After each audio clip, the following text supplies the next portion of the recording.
Nachari Armarman, Nachari Armarman, Nachari Armarman, Nachari Armarman. Now we're continuing our reading of the Sri Caitanya Caritamrta.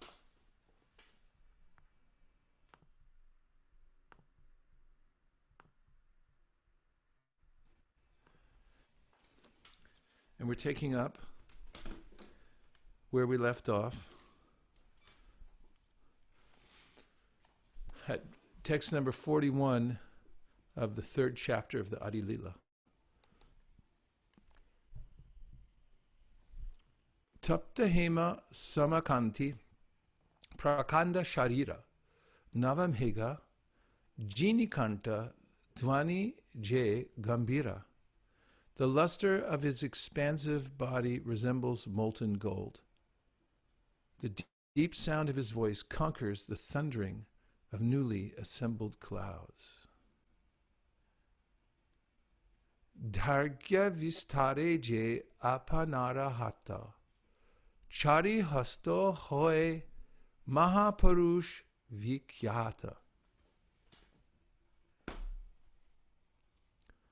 One who measures 4 cubits in height and in breadth by his own hand is celebrated as a great personality. Nyagroda parimandala hoy tar nam, Nyagroda parimandala tanu chaitanya gunadham. Such a person is called Nyagroda parimandala. Sri Chaitanya Mahaprabhu, who personifies all good qualities, has the body of a Nyagroda parimandala. No one, purport, other than the Supreme Lord himself, who has engaged the conditioned souls by his own illusory energy, can possess these bodily features. These features certainly indicate an incarnation of Vishnu and no one else. So, when Chaitanya Mahaprabhu was a young man, as Nimai Pandit, and in Navadvip, he would walk down the street, people would turn to look at him spontaneously, as everything was perfectly in place.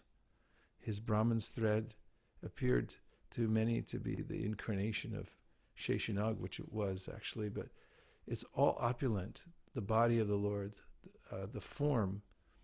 And even when Keshava Kashmiri came to debate in Navadvip, the Lord had arranged it so that he would greet him before coming into the city, was sitting with his associates, was Nimai Pandit, who were very much enamored of him because he had already gone around and defeated all the other local pundits, and his erudition was unparalleled. When someone can speak with such articulation and whose memory is prodigious and who is completely conversant with all shastras and complete logic, it's very intriguing what to speak of the beauty of Nimai Pandit. His hair, which devotees lamented for years afterward, they were so attached to his beauty when he took sannyas and he shaved his hair that people were crying. And still, the devotees who worship him in Navadvip, they pine for him. They don't want him to go off and take sannyas. They want to give him all comforts so he can enjoy his senses, because he's the supreme Hrishikesh. And when you please the Lord's senses, your senses become pleased. And they don't like to see him taking austerities or to not decorate his beautiful form, or that they can't decorate his form and so forth. So the form of the Lord is the attractive feature for the mind of the devotee. And when Krishna says in the Bhagavad Gita, Manmana bhavamad bhakto madhyaji man namaskuru, he says, bow down to me, become my devotee, worship me. You can't, as Krishna says in the 12th chapter of the Gita, it's very difficult to worship an impersonal form. It's nothing for the mind to grab onto or to be satisfied with. But because the Supreme Personality of Godhead has the most beautiful form, And he gives full permission for you to meditate on that form. In fact, he says, this is bhakti, this is the process. Think of me. What form will you think of Krishna? And if you go to Krishna's temples, one of the incarnations of the Lord in this world is the Archa form. It comes in the form of the deity. Krishna doesn't mind if you go and sit there all day long. In fact, I've done this in Vrindavan. You can go in and sit in front of Krishna Balaram, Shri Radhesham, and Gauri Tai.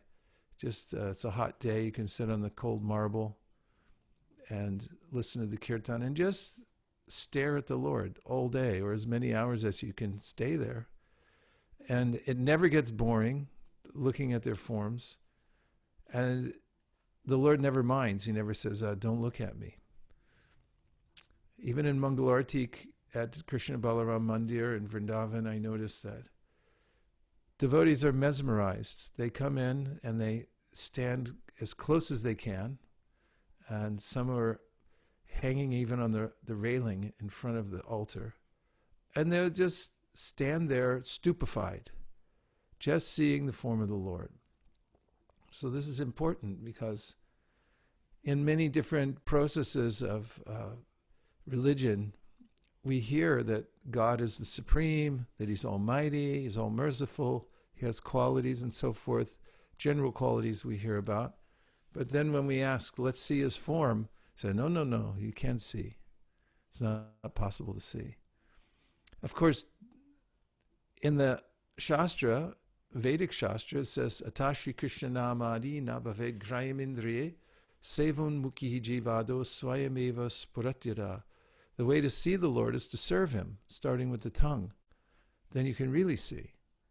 And you'll notice if you do some tapasya for Krishna, then when you go before the deity, or you see his picture, or even if you chant his holy name, then he reveals more of his form, because Krishna says, Yeyata mam prapadyante tams tataiva bhajamyaham mama manavartante manusha partasarvasha.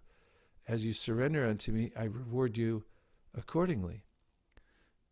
So, in the Bhagavatam, the demigods praying for Krishna in the womb, to Krishna in the womb, say, Yene ravindaksha vimuktamaninas, tvayasta bhavat avashudha budaya aruya krishena parampadam tata patantya tavanadrita yushmarangraya.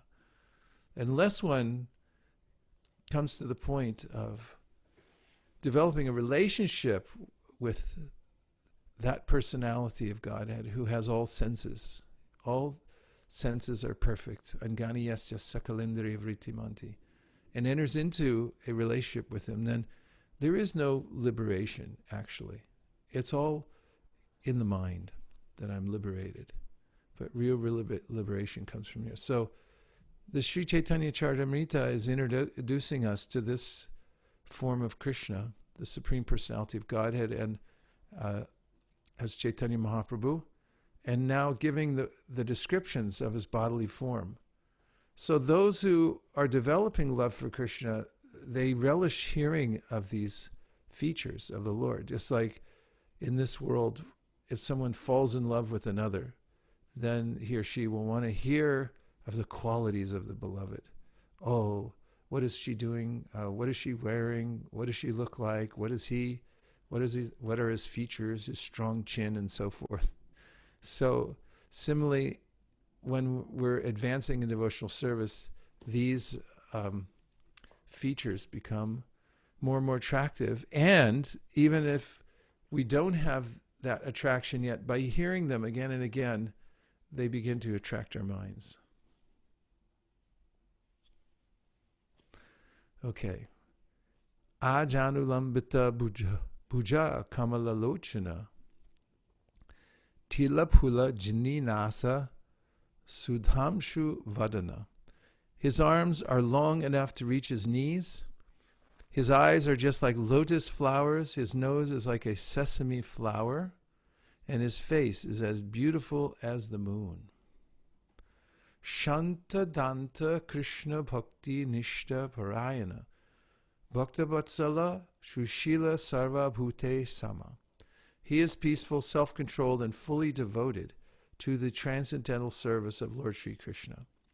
He is affectionate toward his devotees, he is gentle, and he is equally disposed toward all living beings. Chandanera Angara Bhala Chandana Bhushana Dhritya Kale Pari Karina Krishna Sankirtana. He is decorated with sandalwood bangles and armlets and anointed with the pulp of sandalwood. He especially wears these decorations to dance in Sri Krishna Sankirtan. E Shab Guna Loy Mui Vishampayana Sahasraname Koila Tar Nam Ganana. Recording all these qualities of Lord Chaitanya, the sage Vaisesika included his name in the Vishnu Sahasranam. Dui Lila Chaitanyera Adi Ar Shesh. Dui Lilaya Chari Chari Nam Vishesh. The pastimes of Lord Chaitanya have two divisions. The early pastimes, Adi Lila, and the later pastimes, Shesha Lila. He has 4 names in each of these 2 Leelas. Suvarna Varna Hemango Varanga Shanjanangari Sanyasya Krishama Shanto Nishta Shanti Purayana. In his early pastimes, he appears as a householder with a golden complexion. His limbs are beautiful, and his body, smeared with the pulp of sandalwood, seems like molten gold. In his later pastimes, he accepts the sannyas order, and he is equipoised and peaceful. He is the highest abode of peace and devotion, for he silences the impersonalist non-devotees. Let's look at the words. Sarva, Suvarna, of gold, Varna, having the colors, Suvarna Varna, Hema Anga, he whose body is like molten gold. Suvarna Varna Hemango. Varangash, Chanjanangadi, having a most beautiful body, Vara Anga. Chandana Angadi, whose body was smeared with sandalwood. Sannyasa Krit, practicing the renounced order of life. Shama, equipoise. Shanta, peaceful. Nishta, devotion. Shanti, and of peace. Parayana, the highest resort. In his early pastimes, he appeared as a householder with a golden complexion. His limbs are beautiful, and his body, smeared with the pulp of sandalwood, seems like molten gold. In his later pastimes, he accepts the sannyas order, and he is equipoised and peaceful. He is the highest abode of peace and devotion, for he silences the impersonalist non-devotees. Purport: this is a verse from the Mahabharata Dana Dharma Vishnu Sahasranam Stotra, in his commentary on the Vishnu Sahasranam called the Namarta Sudha. Sri Baladev Vidyabhushan, commenting on this verse, asserts that Lord Chaitanya is the Supreme Personality of Godhead according to the evidence of the Upanishads. He explains that Suvarnavarna means a golden complexion. He also quotes the Vedic injunction, Yada Pashya Pashyate Rukmavarnam Kartaram Isham Purusham Brahmayonim. Rukmavarnam Kartaram Isham refers to the Supreme Personality of Godhead as having a complexion the color of molten gold. Purusham means the Supreme Lord, and Brahmayonim indicates that he is also the Supreme Brahman. This evidence, too, proves that Lord Chaitanya is the Supreme Personality of Godhead, Krishna. Another meaning of the description of the Lord as having a golden hue is that Lord Chaitanya's personality is as fascinating as gold is attractive. Sri Baladev Vidyabhushan has explained that the word Varanga means exquisitely beautiful.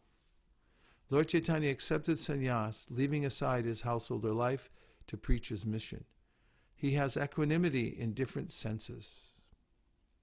First, he describes the confidential truth of the personality of Godhead, and second, he satisfies everyone by knowledge and attachment to Krishna. He is peaceful because he renounces all topics not related to the service of Krishna. Sri Baladev Vidyabhushan has explained that the word nishta indicates as being rigidly fixed in chanting the holy name of Sri Krishna. Lord Chaitanya subdued all disturbing opponents of devotional service, especially the monists who are actually averse to the personal feature of the Supreme Lord. So here, the different aspects of his qualities are enumerated and given more specific meaning. So Lord Chaitanya accepted sannyas, leaving aside his householder life to preach his mission, because he saw that it was unfavorable. People were taking him as an ordinary person and even making offenses, so he took the sannyas order in order to get respect from everybody, because he knew that they would benefit from that.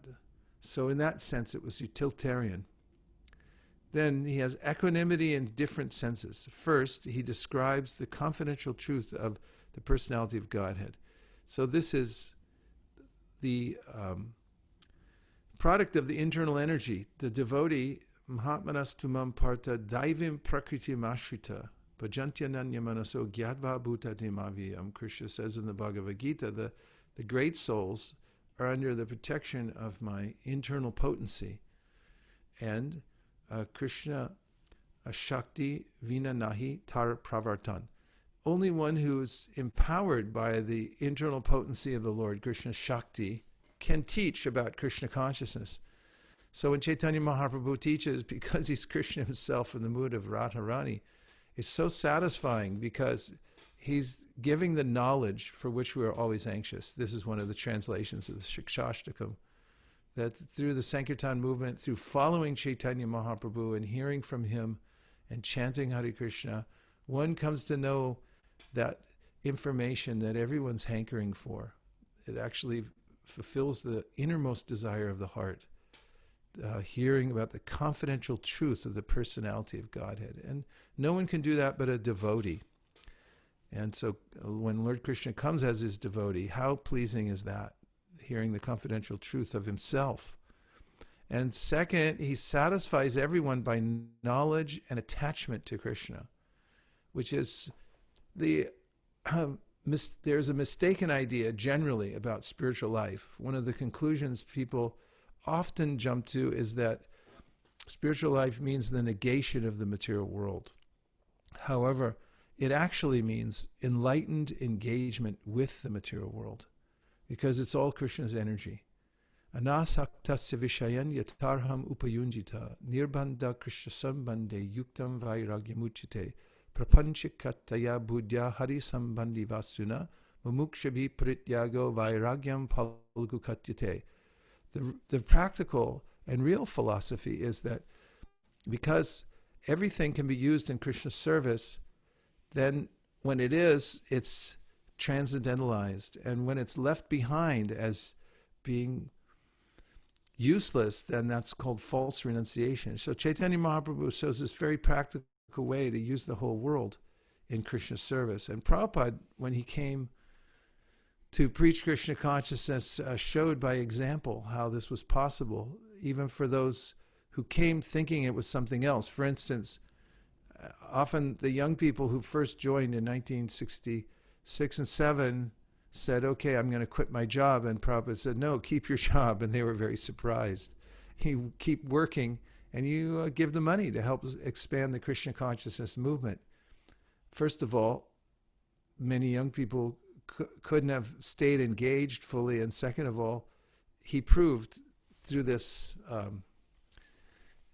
engagement that everyone should do what is most practical to help spread the Krishna consciousness movement. That way you become purified, your senses become purified.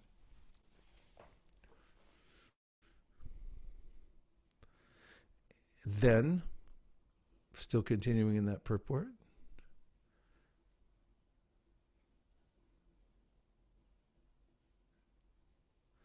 he's peaceful because he renounces all topics not related to service of Krishna. That's important, and this shows that the way to become actually peaceful and happy is to renounce topics not related to Krishna. Baladev Vidyabhusan has explained that the word nishta indicates as being rigidly fixed in chanting the holy names of Sri Krishna. And If there's one thing to be fixed in life, one habit to develop, it's the chanting of the Hare Krishna Mahamantra and staying fixed in the vow. Because if we can do that, then we'll overcome all the other obstacles that will inevitably come as we practice Krishna consciousness in this world, or just live in the world itself, which always goes sideways, one way or the other. Lord Chaitanya subdued all disturbing opponents of devotional service, especially the monists, who are actually averse to the personal feature of the Supreme Lord. And this was part of Prabhupada's mission to overcome the monists and also atheistic scientists who say that everything comes from matter. And this is a great impediment to the world at large. And therefore, an acharya suffers when he hears that people are getting this misinformation. And therefore, he wanted all of his followers to understand the teachings of Bhagavad Gita and of Sri Chaitanya Mahaprabhu, and then to go out and teach systematically how it is that everything comes from a person, and that person is our original conscious source. It's not that things come from matter, and also to challenge modern scientific theory. He didn't want us to be foolhardy and say, okay, because we're challenging the premise of science, we don't use anything that's produced by science. We appreciate what's been used by science, but we also understand the limits of science to understand or describe the absolute truth. And those who put their faith completely in science to explain the origin of life and so forth will be left unsatisfied and misdirected. So we're not fanatical in the sense that we discount everything science has done. We don't ride on airplanes or take modern medicine because we say, oh, it's coming from some demoniac source. But we do challenge the very basic premise, which is practically ubiquitous. You'll find any book you read, you get to the second chapter or 3/4 of the way through the introduction, and most authors will bring up the fact that the premise of their book has to do with the fact that we evolved from lower species of life, and that it was Darwinian evolution. This is embedded in society. So Chaitanya Mahaprabhu, this movement, spreading the movement, really means to undo these misunderstandings, and so that it's systemically available, the idea that everything comes from a supreme person. Many people consider this to be archaic and non-scientific, but Chaitanya Mahaprabhu showed very scientifically, as did his followers like the Goswamis, particularly Jiva Goswami, that how it is that everything comes from the Supreme Personality of Godhead, and that all the Vedas are pointing to that for the monists. It's not pointing to the impersonal aspect of the Lord. And let's just see if there's any reflections from today. A reflection from Ashraya Madhava. Prabhu said, he is peaceful because he renounces all topics not related to the service of Krishna.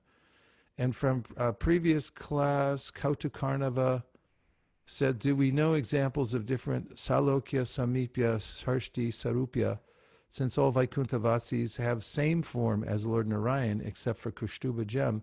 They live on the same planet with the Lord. They are personal associates of the Lord.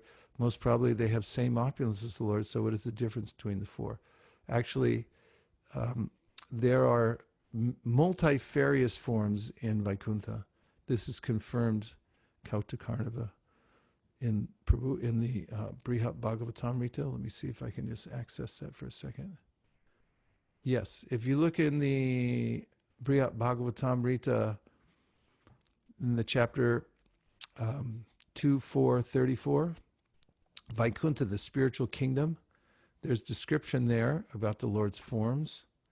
Here's Gopakumar outside of Vaikuntha. Before he goes in, he's describing. They extol the wonder, this is at text 33, they extol the wonder of the great pastimes of the Lord, the husband of Lakshmi, as if his pastimes were those of some all-victorious king, and they were eager to see the Lord's lotus feet. Commentary: Gopakumar was amazed at how these persons conducted themselves. These are Vaikuntavasis. They sang and danced without inhibition, expressing the glories of their victorious Lord. They told one another how their Lord favored his responsible servants by providing suitable homes and fine food and drink. Indeed, because Lord Narayan is the husband of the goddess Lakshmi, it is only fitting that he display his sovereignty with such opulence and that his servants share in it. 34. Some were with their families, some with an array of things, and others had left their families and things outside. Commentary: some Vaikuntavasis were entering the Lord's kingdom with their children, wives, and servants. Some rode in their own vehicles and carried their own umbrellas, chamras, and weapons. Others chose to keep their families and baggage outside the gate of Vaikuntha. 35.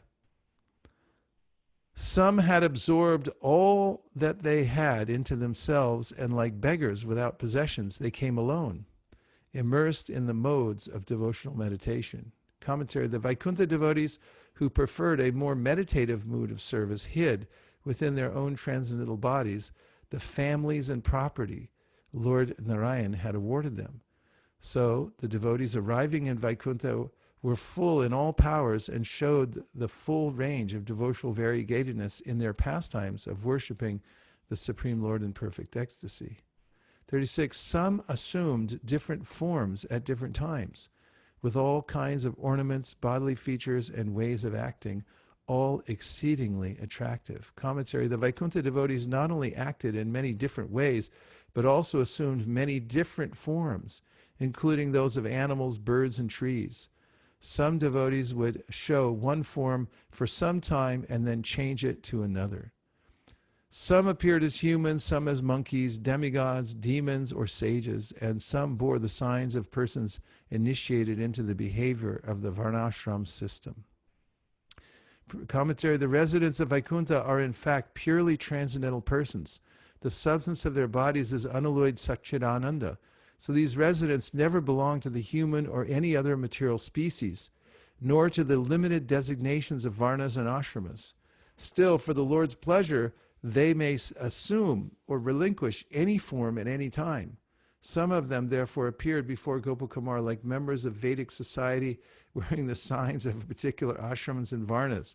Some wore sacred threads like initiated brahmanas, indicating that they chanted mantras for worshipping the Lord, and they carried kusha grass and kamandalus in their hands, wore tulsi malas on their necks, and had tilak on their foreheads.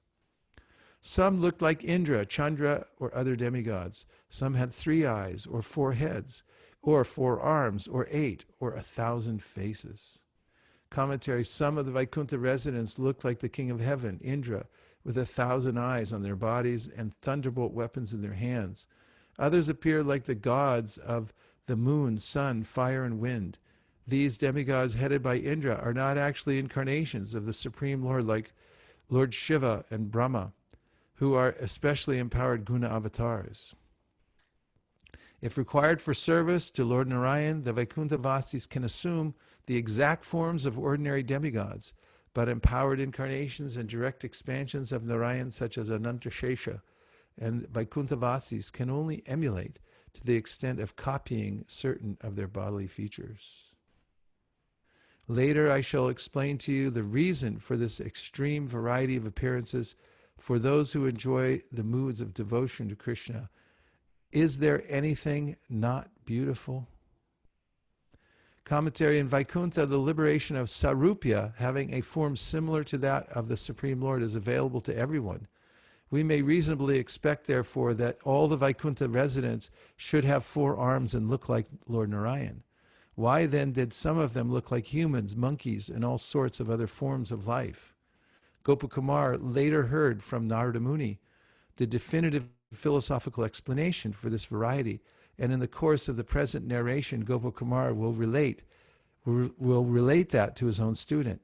But even granting that there is a reason for varieties of bodies in Vaikuntha, why should Lord Narayana's devotees assume ugly bodies like those of monkeys?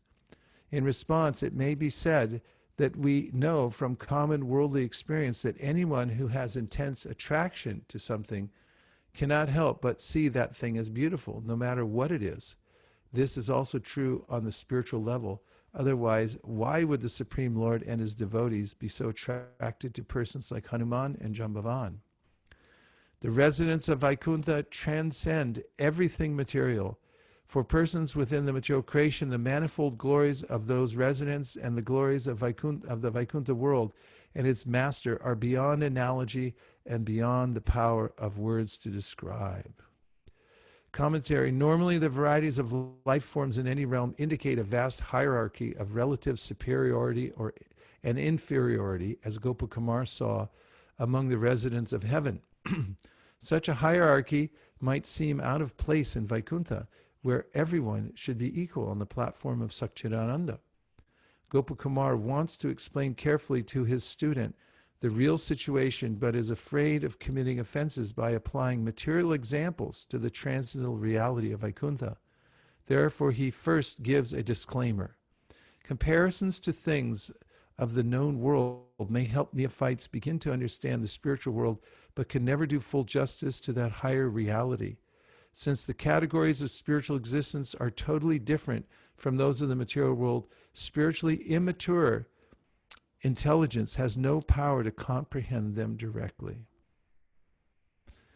Nonetheless, my dear Brahmana, you are a resident of the material world and your intelligence is confined because all you can see is what is material. So I say it is like this, so that by material examples you might understand various things more easily. May Lord Hari forgive this offense. Commentary. An attempt to describe spiritual existence in material terms is, strictly speaking, inappropriate and impossible. Yet if a conditioned soul can be even a little attracted by words evoking some of the glories of Vaikuntha, and if he can be encouraged to take up the task of spiritual development, the impossible can indeed become possible. Any honest attempt to enlighten the conditioned soul with Vaikuntha consciousness is worthwhile and praiseworthy. Even though our thinking may now be covered by concepts of matter and conditioned life, pure Vaishnavas can guide us gradually to transcendental understanding.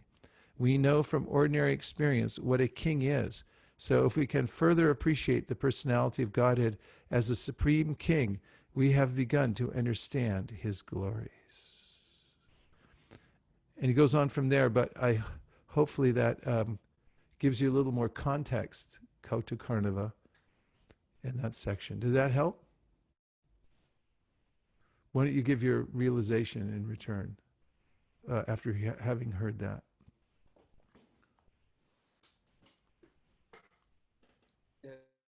I understand that although all of them have the sarupya, they have the opportunity to have the same form as Lord, but still they exhibit different bodily forms according to their mood and relationship with Lord Narayan. So there is still variegatedness, even though they have the facility to have the same form as Lord. Thank you. Very nicely done. And doesn't it also indicate quite clearly that we may be used to the ways that the material world are confining and that we're limited by the conditioning and by the modes of material nature to act in a certain way, to be in a certain way, whereas in Vaikuntha, there are no rules. It's an unfettered realm, unfettered by the conditioning of Maya. And therefore, there's no stereotype there. There's no rules. It's unlimited.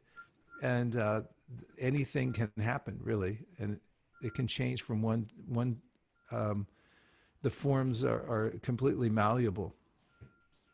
Like there was a description there of one of the residents. He had put all the possessions that the Lord had given him inside himself.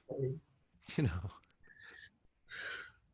we see some of these ideas in movies and cartoons here, and where heroes and superheroes can do practically anything. They'll swallow a whole world or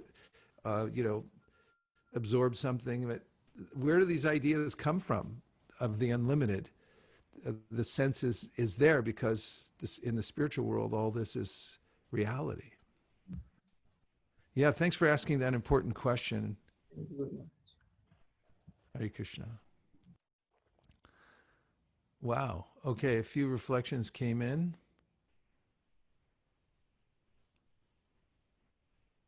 Let's see. Reflection. Amit said, Nishta, stay fixed in chanting and stay fixed to the vow. Yes, this is very important. If one can follow the right vows, then one can extricate oneself from the material world and become happy. It's actually Krishna's teaching in the Bhagavad Gita, Jagnarta kamano natra loko yam karma bandhana tadartam karma konteya mukta sangha samachara. That if you want to find happiness and be adjusted in this world and also attain liberation at the end, then take to yajna. And yajna means pleasing the Lord's senses by certain activities. This is the gentle kind of renunciation that we enact. It's not militant renunciation of the world for the sake of renouncing and withdrawing the senses, but we rather use our senses to engage in Krishna's service. And that's yajna, and that brings us, and if we stay fixed in those vows, then we'll be protected from the onslaught of the material senses. Raga dvesha vimuktaisthu vishayan indrayaishcharan atma vashera videyatma prasada marigachati. Could you put that up? So in this verse, raga dvesha vimuktaisthu vishayan indrayaishcharan. Somebody tell me why I quoted that verse in context of what we're talking about, or what I was just saying. Please. Why am I quoting this verse in the context of what I was just saying? Por favor. Anyone? Okay, but a person free from all attachment and aversion and able to control his senses through regulative principles of freedom can obtain the complete mercy of the Lord. Okay, raga means attachment and dvesha means detachment. So these raga and dvesha are two of the kleshas, the miseries of the mind. There's a way in which our minds are overcome by various impediments. There are 5 kleshas altogether. And two of the 5, as mentioned in yoga psychology, are raga and dvesha. So where do these come from? Raga means an attachment for certain things, and dvesha means a certain aversion to other things. So these come because of our previous impressions. I, in numerous previous lives, have had encounters with objects of the senses and various situations in the world. And because every time I engage with the world, it leaves an impression in my mind, like a photograph, and it's there. In fact, we don't see the world directly. We only see the world through the photograph, the photography that's taking place within our mind. The image comes in, it's photographed, and there's an image left on my mind, and that stays there. Then it becomes a determining factor in which way I move in life. In fact, this is really what karma means. There's a way in which I'm impelled by my previous works and impressions in my mind to move in a certain direction and make certain kinds of choices. This is confirmed by Krishna in the 17th chapter of the Bhagavad Gita, in the 3rd verse. Why don't you look that up really quick, and I'll just show that 2nd or 3rd verse. Where he says, does Lord Krishna, that we are made of our faith.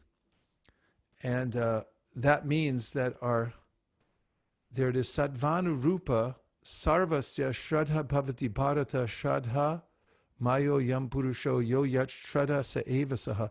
O son of Bharata, according to one's existence under the various modes of nature, one evolves a particular kind of faith. The living being is said to be of a particular faith according to the modes he has acquired. So you can go back to the other verse.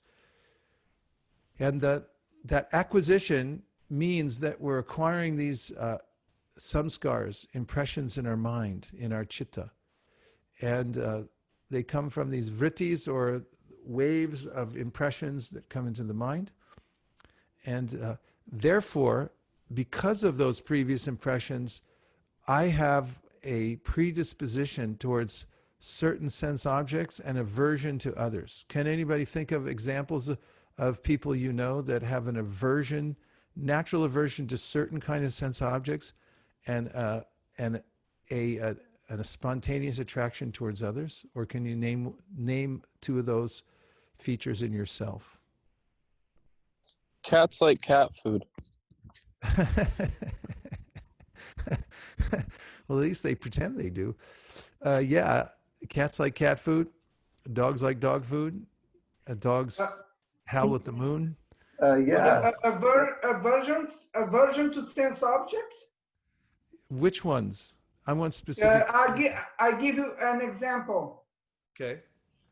You're walking on the sidewalk, and suddenly you understand that nearby there is a stool of an animal, a cat or a dog, and that immediately you feel aversion. You distance yourself from that and go walking. Yep. Yeah. That's true. And in some cities, you got to do a lot of averting to get around it. Yes. So thank you.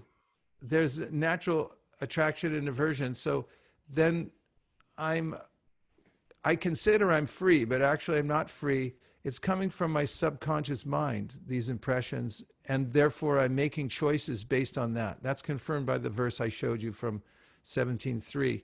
Shraddhamayo yam purushaha.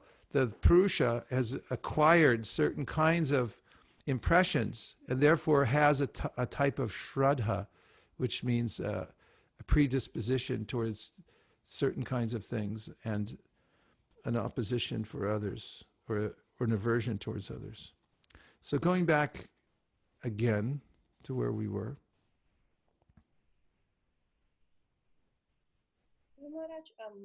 No, go back to the Gita. I wasn't done with Raga Dvesha Vimuktastu. Yes, Manjula Kanta. Please go ahead. When you were saying that there's a natural aversion or a natural attraction to something, I was thinking that really depends sometimes on the curiosity of an individual. Some people are naturally curious. They want to try different things, good or bad, they don't care. They want to try. And some people just don't. Is that also a mode of nature? Whatever it may be, our swabhava, or our personality, our traits, our curiosities, and so forth, are products of the three modes of material nature. This is confirmed throughout the Gita, the verse I showed you, and also in the 13th chapter where Krishna describes the modes of material nature and their interactions. You can look at that too. Look at 13.7.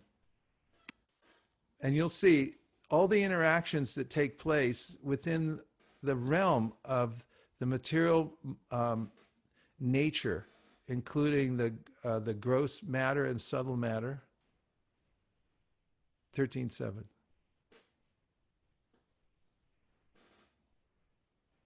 Krishna describes as interaction. Krishna. One sec, let me just show this one thing or I'll forget. Hare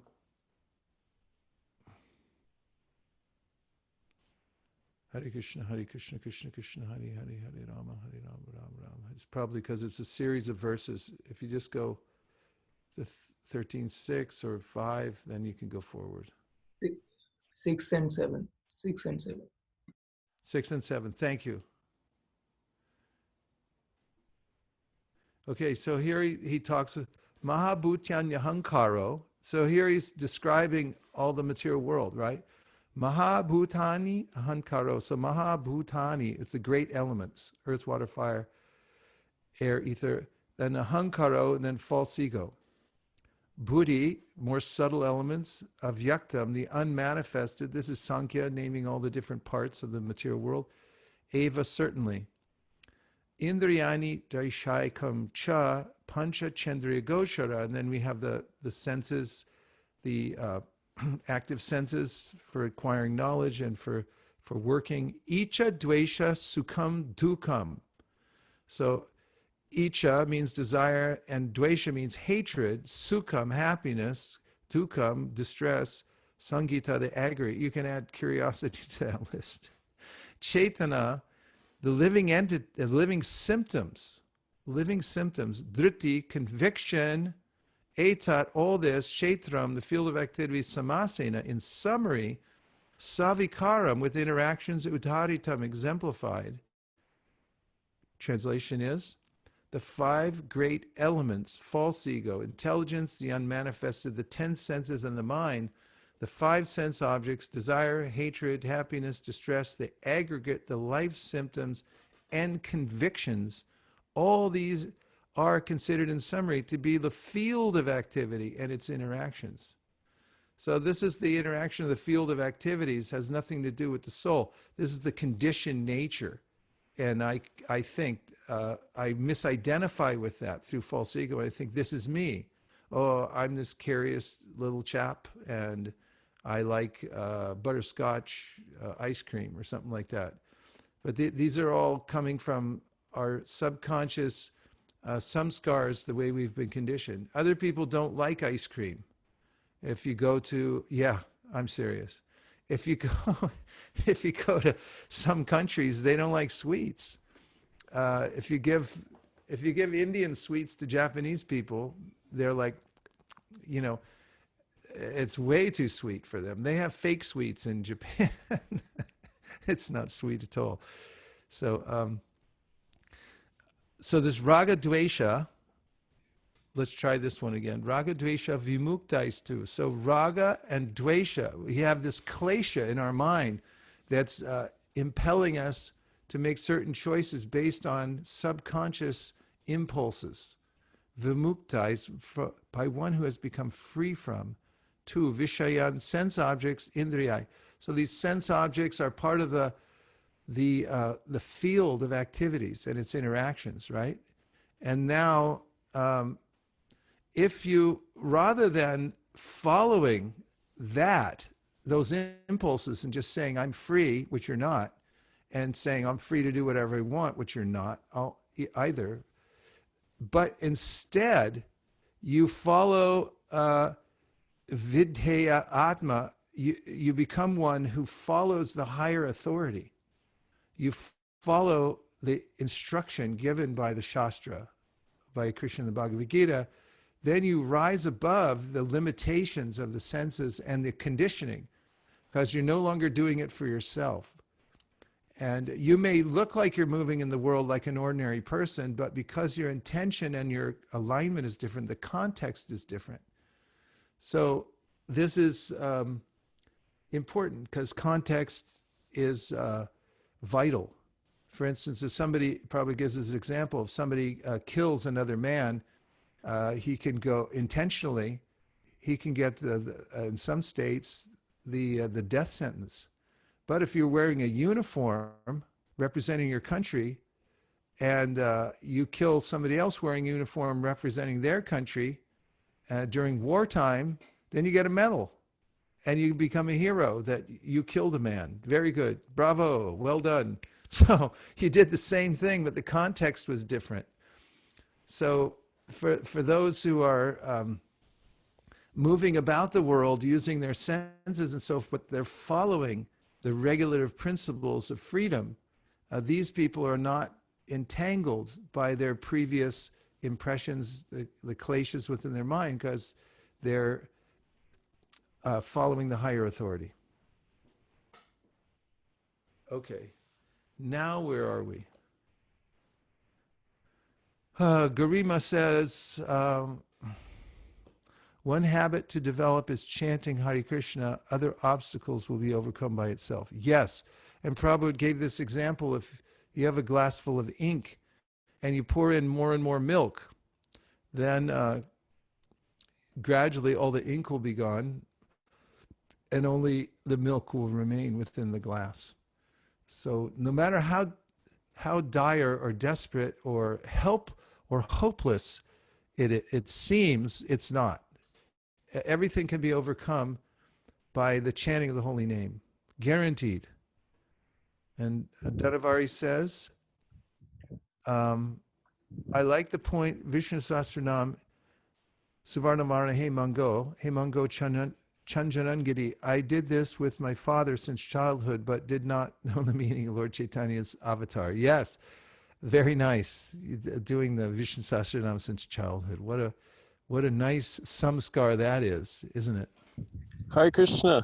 Yes. Hare Krishna Devarata. I was really appreciating your point about the senses and the conditioning of the senses and how they're attracted to certain sense objects. And I was also thinking how today's reading from Caitanya Charitamrta, it's giving elaborate descriptions of the characteristics and qualities of Lord Chaitanya. And it helps us recalibrate our subtle body to become attracted towards Krishna. And then I was thinking of the pastime with Rukmini when she sent the message to Krishna. And in the first line of her message, she's saying how simply by hearing about your qualities, I've developed attraction to you. And she had such eagerness, she was ready to give up her life simply by hearing about Krishna, just to attain Krishna. So I was just appreciating that in relationship to our reading today and how hearing about Lord Chaitanya's features helps recalibrate our subtle body. Yes, it's an excellent point. Actually, she told Krishna, I'm ready to give up life after life.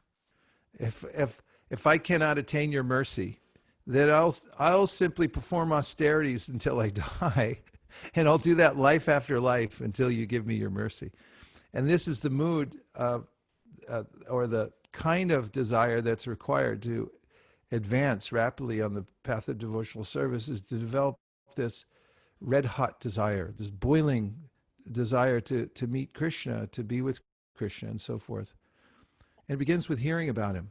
This is also mentioned quite prominently in the pastime of the wives of the Brahmanas who had never met Krishna, but they had heard about him from others. When they went to the marketplace to shop for their husbands, who were Vedic Brahmins performing sacrifices, they would come in contact with the residents of Vrindavan, and in bartering for various articles they needed for their yajna, they would hear about Krishna and his qualities.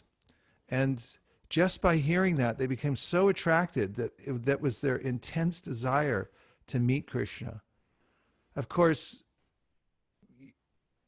great discoveries come only unto the prepared mind, said Louis Pasteur. So when the devotee is prepared by hearing about Krishna and develops that desire, then when the opportunity comes, as it did for the wives of the Brahmins, and they heard Krishna was there and wanted their service to bring him and Balaram some food, they immediately dropped their other work, their sacrifices, and they ran to the forest. And the acharyas all say that this was because they had come in contact with the residents of Vrindavan and heard the pastimes and about the qualities of Krishna. So they became so enamored. Okay. Hare Krishna, Prabhu. Yes, Hare Krishna. I had the same thing that Mataji just said. I always recited Vishnu Sahasranama since I was a kid, but I never knew about Mahaprabhu's. This meant actually the Mahaprabhu's appearance. So it was just amazing to know that.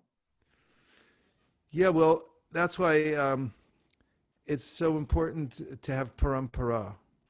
Because when we hear from the acharyas, like Vishwanath Chakravarti Thakur and others, we have the inside track. We understand, whoa, what was Krishna thinking here? Or what does this mean? And so forth.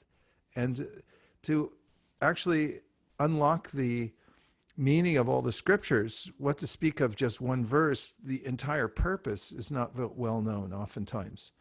People think that the Vedas are a hodgepodge, and you can pick whatever you like, and it's all the same. And this is, like modern day Hinduism. Like whatever you like, you can do. Yatamat tatapat. People actually teach this kind of idea. But there is a way in which, for instance, the Goswamis, Nana Shastra Vicharanaika Nipunosha Dharma Samstapako, they established very clearly the overall purpose of the Vedas. And if you read Tattva Sandarbha, you'll see how expertly Jiva Goswami brings us to this clear siddhanta about how the Srimad Bhagavatam is more important than the Vedas. First of all, it completes the Vedas, and this is perfectly appropriate, because there's a way in which the Puranas and their supplements, the Itihasas and so forth, are explaining what's in the Vedas in a language that people can understand. And then the Srimad Bhagavatam, out of all the different Puranas, comes to the ultimate conclusion, or it gives the fruit of all the Vedic teachings. And then, of course, we find out the holy name, like Sarva Vedeshu Drishyate, even in the verse from the Upanishads that describes the Hare Krishna Mahamantra, which says, Hare Krishna, Krishna Krishna, Hare Hare, Hare Rama, Rama Rama, Hare Hare, Iti Sodashakam Nam Nam, Kali Kalma Shanashanam. That is just saying the different aspects of the holy name. And then it says, Sarva Vedeshu Drishyate, those who know how to look in the Vedas, they have the proper vision of the Vedas, they'll understand that all the Vedas are pointing here to this mantra. And so who would know that? You know, people say, Vedas mean you can worship Ganesh, you can worship Durga, it's all the same, blah, blah, blah. But then the acharyas come and establish siddhanta so that you understand where to put all your energy and attention, so that you don't diffuse it in places that are not helpful to you. Okay, we probably have time for, let's see, Vaikunta Nayaka Prabhu was here. He says, we hear the Leela where an old woman climbed up on Mahaprabhu's shoulders to take darshan of deities, and Mahaprabhu appreciated her enthusiasm, while Mahaprabhu himself would stand next to Garuda Stamba in the mood that the Lord would perhaps see him when he sees Garuda. Similarly, His Holiness Bhakti Siddhanta Saraswati, I heard, would not even wear his glasses while taking darshan. His mood was that more than he seeing the Lord should see him. So while taking darshan, what should we emulate? The enthusiasm of the old woman, or the self-effacing mood of Mahaprabhu, Bhaktisiddhanta Saraswati Thakur? Which should we emulate? Enthusiasm of the old woman, or the self-effacing? Well, both are there, should be there. We should have great enthusiasm, obviously. You know, once I was in Varshana, and actually it was my first time I was in Varshana, and somebody told me, oh, there's going to be a darshan over here. So around that time, there were a lot of local people, and they all came and they were gathering right in front of the altar, and then the doors opened. I didn't know what the signal was to open the doors, but apparently they did. And before I knew it, I was knocked to the ground by their enthusiasm.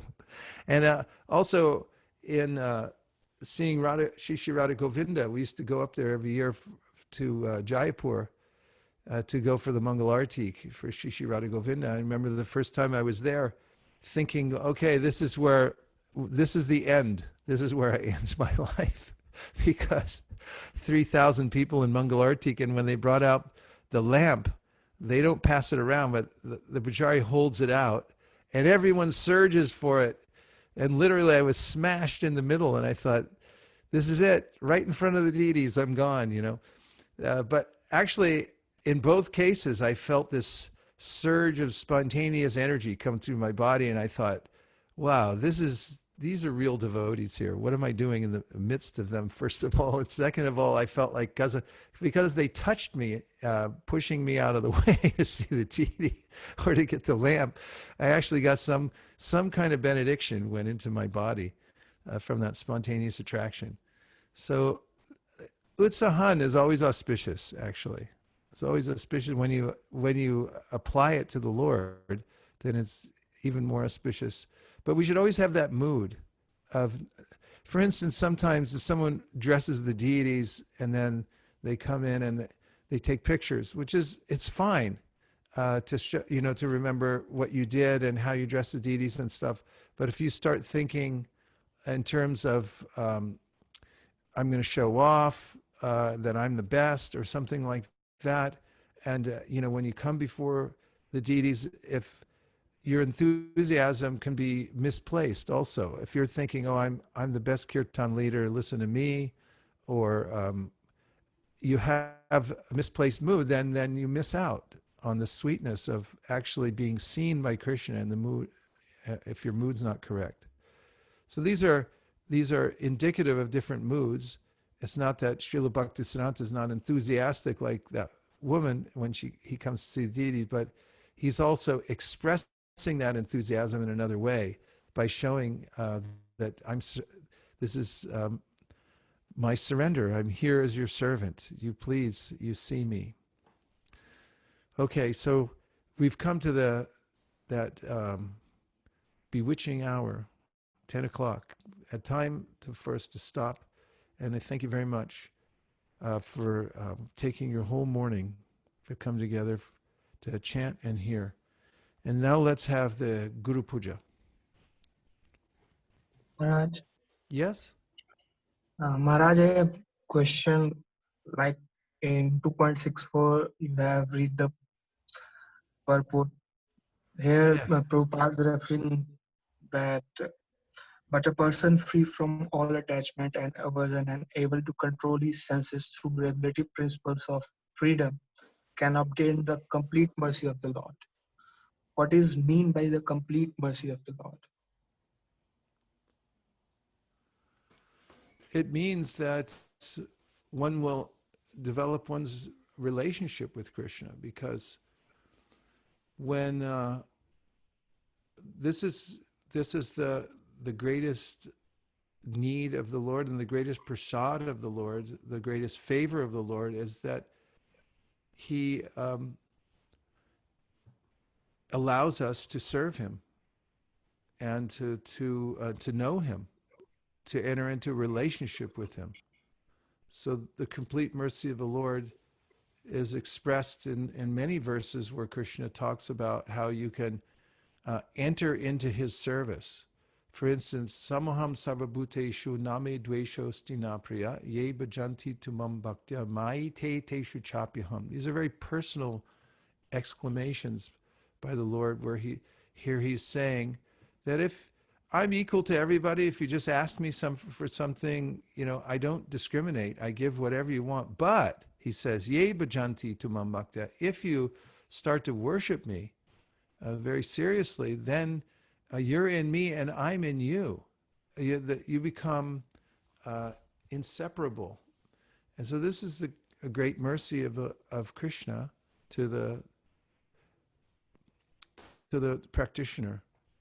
Of course, there are different layers of the Lord's prasad and the different ways that he gives his favor to the devotees.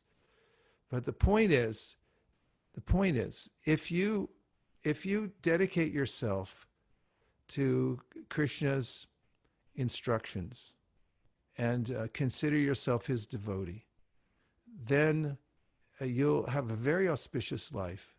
In fact, just the entering onto the path of devotional service, Rupa Goswami says, it relieves you from all material distress.